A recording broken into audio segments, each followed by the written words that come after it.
नमस्ते दोस्तों, आइए सुनते हैं कमल का फूल हिंदी लोक कथा।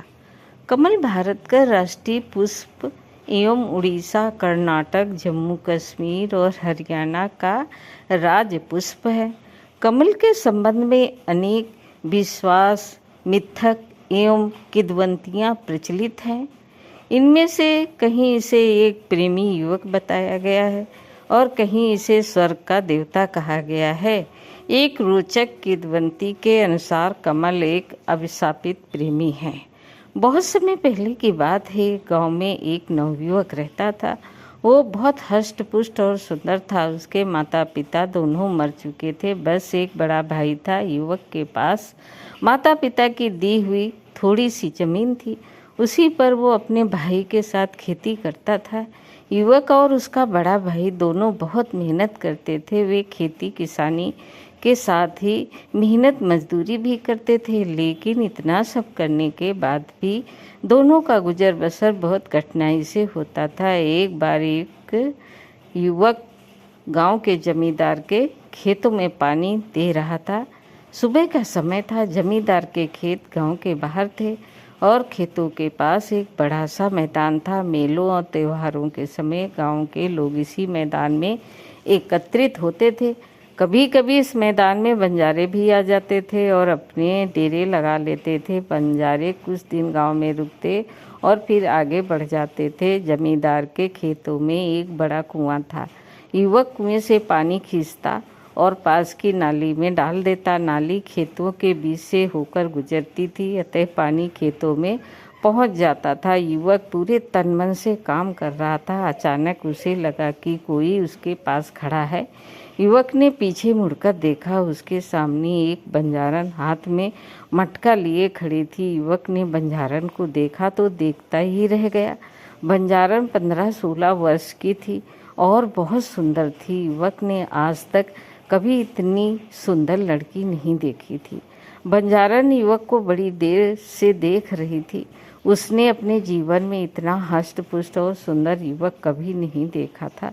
बंजारन युवक के पास पानी लेने आई थी, लेकिन वो उस पर इतनी मुग्ध हो गई कि पानी मांगना भूल गई थी और उसे एकटक देखे जा रही थी। युवक ने बंजारन को अपनी ओर प्यार भरी नज़रों से एकटक घूरते हुए देखा तो घबरा गया। उसके हाथ से रस्सी छूट गई और बाल्टी सहित कुएं में जा गिरी। बंजारन ने युवक की ये स्थिति देखी तो खिलखिलाकर हंस पड़ी। उसने युवक से कोई बात नहीं की और दौड़ती हुई अपने डेरे में आ गई। उसने डेरे से एक पतली रस्सी और कांटा उठाया और युवक के पास वापस आ गई। युवक अब अपने पर पूरी तरह नियंत्रण कर चुका था। वो मुस्कुरा रहा था और बंजारन को बड़े प्यार से देख रहा था। बंजारन ने कांटा कुएं के भीतर डाला और कुछ ही क्षणों में रस्सी और बाल्टी बाहर निकाल दी। युवक बंजारन की आंखों की भाषा समझ चुका था। उसने बंजारन का घड़ा भरा और बिना कोई बात किए रस्सी बाल्टी लेकर अपने घर आ गया। युवक को रात भर नींद नहीं आई। वो सारी रात आंखें बंद किए बंजारन के बारे में सोचता रहा। बंजारन बहुत सुंदर थी।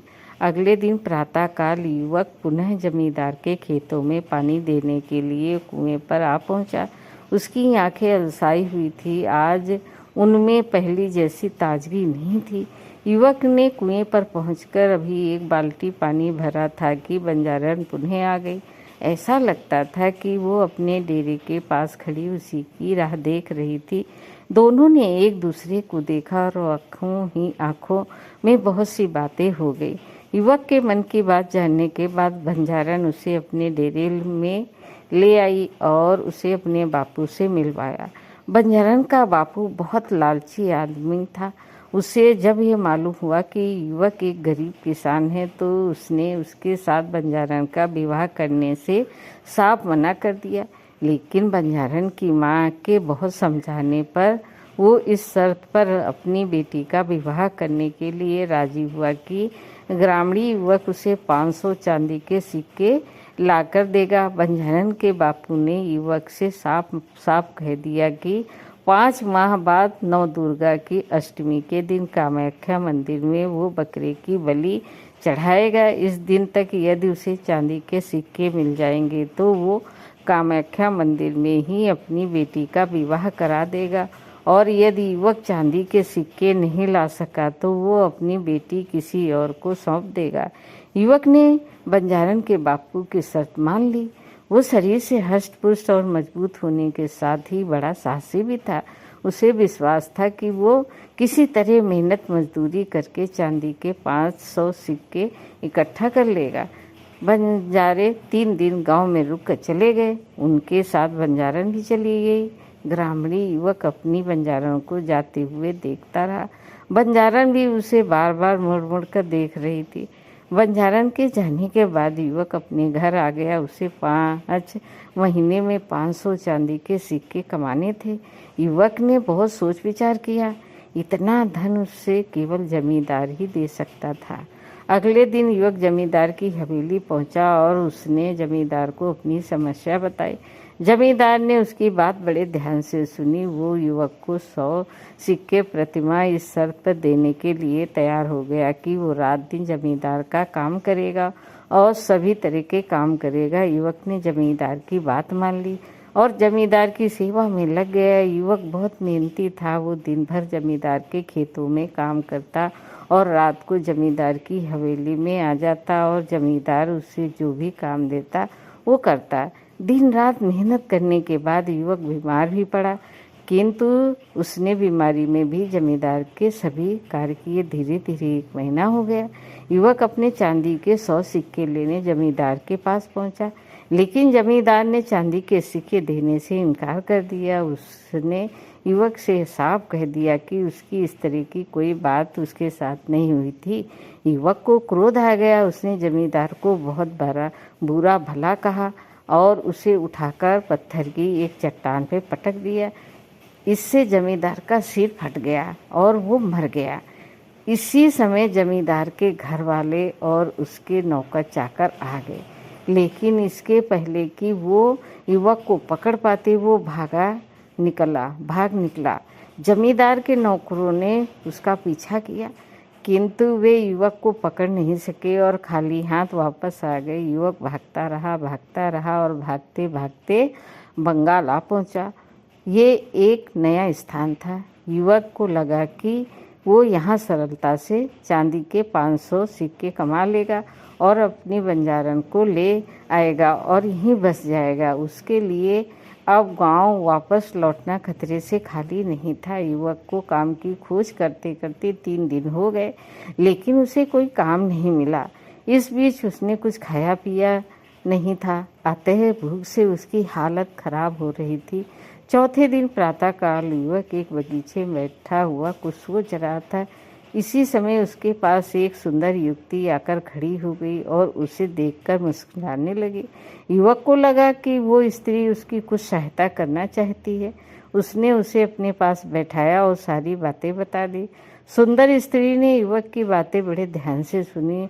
उसने उसे सभी प्रकार से सहायता करने का विश्वास दिलाया और अपने महल में ले आई।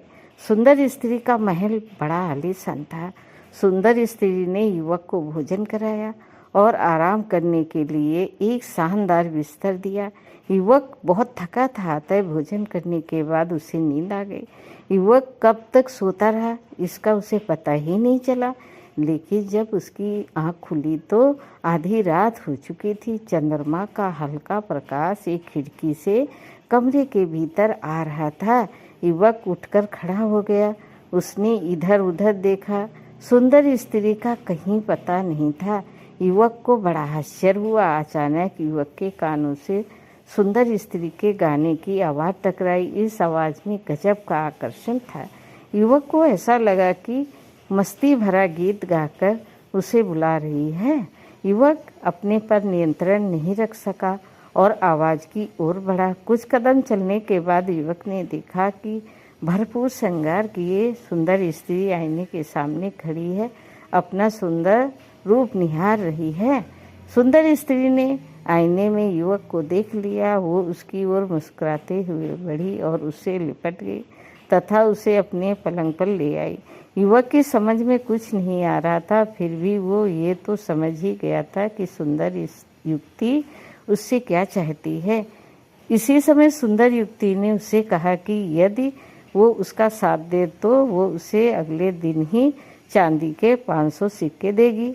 युवक के हृदय में बंजारन बसी थी। वो किसी स्त्री के साथ सोना नहीं चाहता था, लेकिन अपनी बंजारन को पाने के लिए उसने सुंदर युवती की बात मान ली। अगले दिन फिर यही हुआ। युवक दिन भर सोया और आधी रात के बाद उठा। उसे सुंदर युवती 16 श्रृंगार की ये प्रतीक्षा करती मिली। उसने उससे कहा कि इस बार वो एक रात का सुख उसे और दे दे, इसके बाद वो उसे चांदी के 500 सिक्के दे देगी। धीरे धीरे 4 महीने हो गए। सुंदर स्त्री युवक को रोज आधी रात के बाद छलती उसे अगले दिन चांदी के 500 सिक्के देने का झूठा वादा कर देती। युवक के लिए अब और प्रतीक्षा करना कठिन हो रहा था। एक रात उसने सुंदर स्त्री का साथ देने से मना कर दिया। सुंदर युवती ने उसे बहुत समझाया। उसके समझाने का जब युवक पर कोई प्रभाव नहीं पड़ा तो उसने तरह तरह की धमकियां दी। जब धमकियों का भी युवक पर असर नहीं हुआ तो वो क्रोध में आ गई और उसने रौद्र रूप धारण कर लिया। वास्तव में सुंदर युवती एक जादूगरनी थी। उसे जब लगा कि युवक उसकी बात किसी कीमत पर नहीं मानेगा तो उसने अपनी जादुई शक्ति से उसे एक फूल बना दिया और अपने बगीचे के तालाब में लगा दिया। इधर बंजारन ने युवक की 5 माह तक प्रतीक्षा की, लेकिन जब युवक नहीं आया तो वो उसकी खोज में निकल पड़ी। एक दिन अचानक बंजारन जादूगरनी के महल में आ पहुंची। प्रातःकाल का समय था। जादूगरनी अलसाई सी महल के एक कमरे से बाहर देख रही थी। उसने एक बंजारन को अपने महल के सामने देखा तो उसे शक हुआ कि कहीं ये वही बंजारन तो नहीं है। बंजारन को देखते देखते जादूगरनी के मन में ये विचार आया कि बंजारन को बहला फुसलाकर महल में रोक लिया जाए और उसकी सहायता से युवक के साथ मनमानी की जाए। ये विचार आते ही जादूगरनी महल के द्वार पर आई और बंजारन को महल के भीतर ले गई। उसने बंजारन को युवक की पूरी कहानी बताई। उसने बंजारन को ये भी विश्वास दिलाया कि वो आज की रात ही उसे अपने प्रेमी से मिलवा देगी, लेकिन उसने उसे ये नहीं बताया कि उसने युवक को कमल का फूल बनाकर बगीचे के तालाब में लगा दिया है। बंजारन खुश हो गई। उसे लगा कि सामने खड़ी स्त्री एक देवी है और वो उसकी इच्छा अवश्य पूरी कर देगी। जादूगरनी ने बंजारन से दिन भर अच्छी अच्छी बातें की और उसकी प्रेमी युवक की बहुत प्रशंसा की। उसे लगा कि बंजारन उसके जाल में पूरी तरह फंस चुकी है, तो उसने बंजारन से कहा कि वो भी उस युवक को बहुत प्यार करती है, अतः दोनों को उसका प्यार बराबर बराबर मिलना चाहिए। बंजारन को जादूगरनी से ऐसी आशा नहीं थी।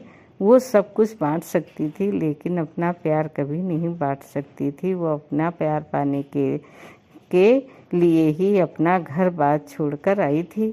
जादूगरनी ने बंजारन को समझाने का बहुत प्रयास किया, किंतु बंजारन नहीं मानी और भड़क उठी। जादूगरनी को भी क्रोध आ गया। उसने अपने जादू से बंजारन को एक कीड़ा बना दिया। बंजारन को सब समझते देर नहीं लगी, लेकिन अब बहुत देर हो चुकी थी। फिर भी वो खिड़की के रास्ते महल के बाहर आ गई। इसी समय कीड़ा बनी बंजारन के कानों से उसके प्रेमी युवक की आवाज़ सुनाई दी।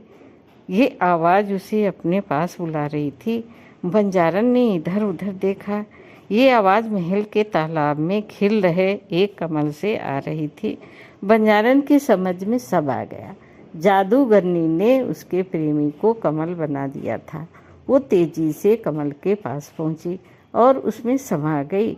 इसी समय खिला हुआ कमल बंद हो गया। जादूगरनी बहुत क्रोध में थी। वो कीड़ा बनी बंजारन को ढूंढते ढूंढते बगीचे के तालाब तक आ गई, लेकिन उसे वो नहीं मिली। इसी समय कमल मुरझाया और अपने भीतर कीड़ा बनी बंजारन को लिए हुए पानी में समा गया। दोस्तों, कहानी कैसी लगी लाइक करें, सब्सक्राइब करें। धन्यवाद।